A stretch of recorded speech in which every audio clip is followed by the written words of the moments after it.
Hi, I'm Christian. And I'm Kenzie, reporting for Ibuzz News.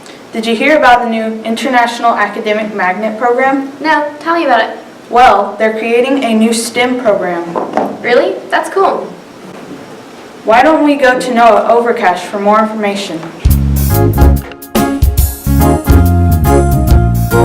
Hey, I'm Noah Overcash reporter for Ibuzz News.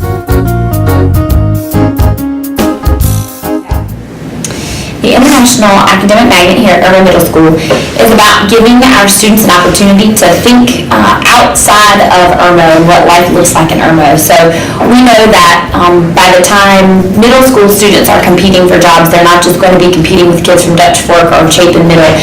They're going to be competing with kids from all around the globe. So we think it's really important that a major component of what we do in classrooms here is thinking about what it means to be a global citizen and what it means to have a global perspective and how you get along and work with someone who looks differently than you or thinks differently than you or speaks differently than you. And so we want kids to come in as 7th graders and leave as 8th graders with experiences that are totally different and unique from what they can have at other schools. And that means that in their regular core and elective classes, they're connecting to themes and ideas about global studies and international studies.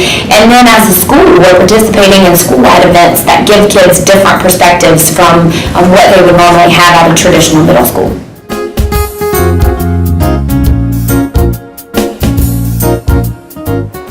Well, the magnet programs, we've got a lot of exciting things that we're bringing into Irmo Middle School.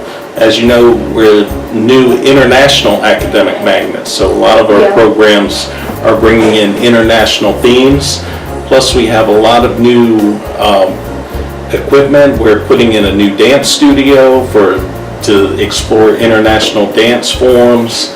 We're upgrading the arts and visual arts area.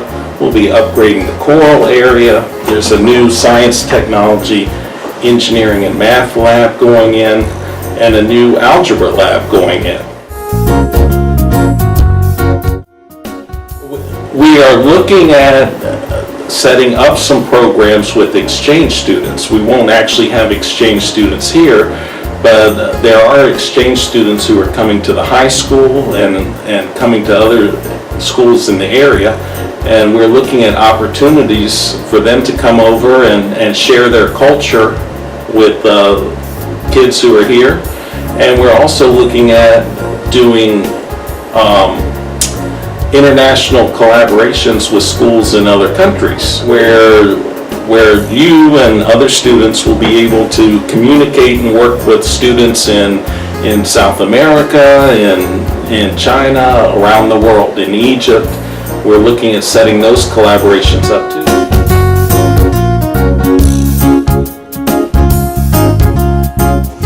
Well, the class will be set up to where you have 12 stations in the room.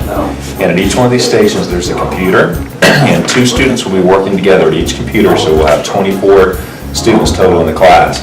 And they'll each have a different assignment, some type of big project they're putting together. It's completely student-led, so they'll be working on it all by themselves.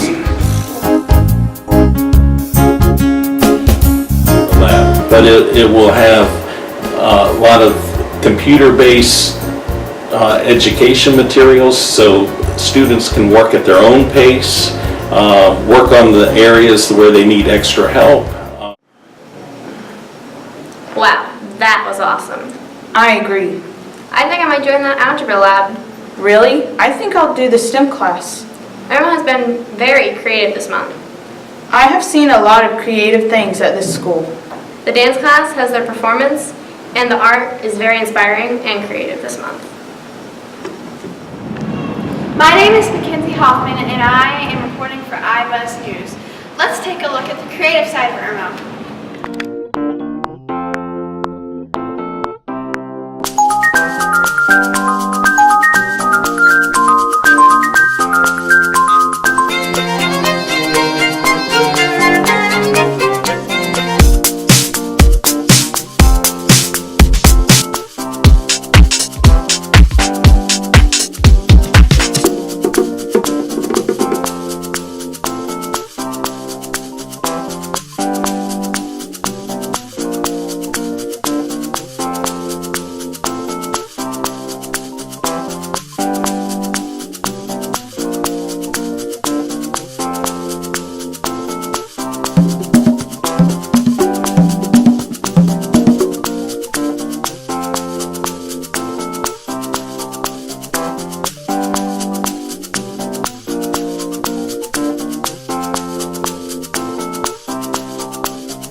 I love the skimmers from Gateway. Really? I like the paintings. They're very well done.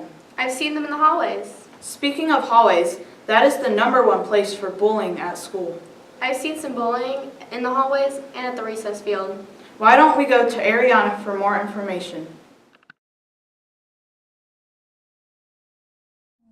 Look me in my eyes and try to feel my pain. Do you know how it feels to be left out in the rain? Each and every day there's someone judging me. Worried about my life and how I live in these streets. Every day I wake up, got 100 different haters. Trying to get this paper stacks up like elevators. But no one really wants to hear my story. That's why I'm all alone, no one here for me. I try to feel my pain. Do you know how it feels to be left out in the rain? Each and every day there's someone judging me. Worried about my life and how I live in these streets. Look me in my eyes and try to feel my pain. Do you know how it feels to be left out in the rain? Each and every day there's someone judging me. Worried about my life and how I live in these streets. I got no place to go, I'm living on the home, and no one really knows what the hell is going on. How I feel inside, feelings I try to hide. My daddy don't know, my mama don't. Have you ever got depressed because of this? I mean, I'm really sad a lot at home, so I mean, I guess you could say that. Have you ever thought about killing yourself? No. Do you think teachers will actually listen to you if you say you got bullied? They probably will, but they probably won't do anything about it. Probably won't change. Worried about my life and how I live in these streets. Look me in my eyes and try to feel my pain. Do you know When have you started getting bullied? Well, it started beginning with like first this school year. Worried about my life and how I live So in in 7th these grade? streets. Yeah. Every day I wake up, got 100 different haters. Trying to get this paper stacks up like elevators. But no one really wants to hear my story. That's why I'm all That was very well done, Ariana. It really lets us see the various perspectives of bullying. It's kind of its own social justice. Social justice is the distribution of advantages and disadvantages within a society. Why don't we head to Marquasia Etheridge for more information about social justice within the school?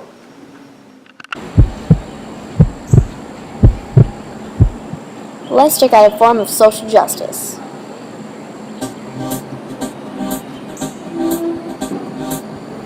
Hi, I'm Marquasia Etheridge reporting from Ibuzz News. Today we're investigating IDs. Some people agree with IDs, some people disagree with IDs. Let's take a look at both sides.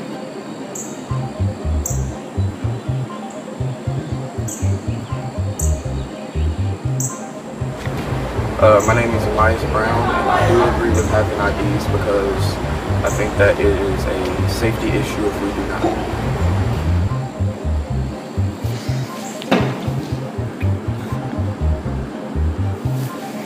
My name is Dalen Smith, and I agree with the IDs because a stranger could walk onto school grounds and we wouldn't even know.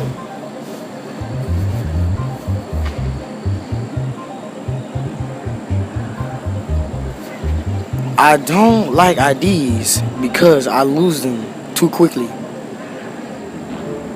What do you think about IDs?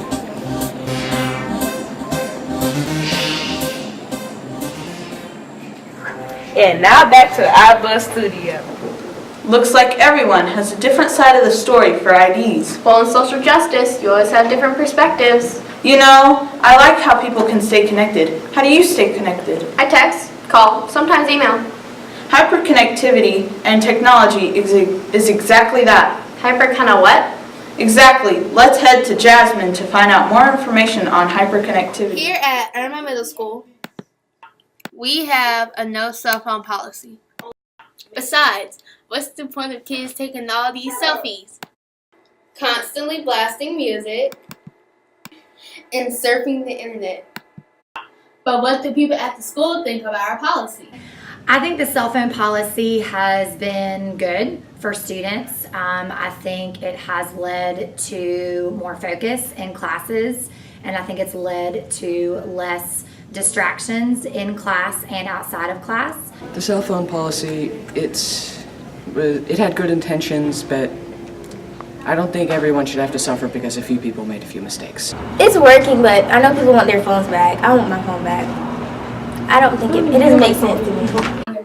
But is there a good side to technology usage at school? I think using technology in school is good because you won't have to go to the library to get a book if you have a book on your phone or electronic device. I'm Jasmine, reporting for Ibuzz Studios. Now back to you. That was great. Thanks for letting us know more about hyperconnectivity and technology. So, I guess hyperconnectivity is just you connecting with someone over the internet. Yep, well that wraps up this episode of Ibuzz News. Thanks for watching!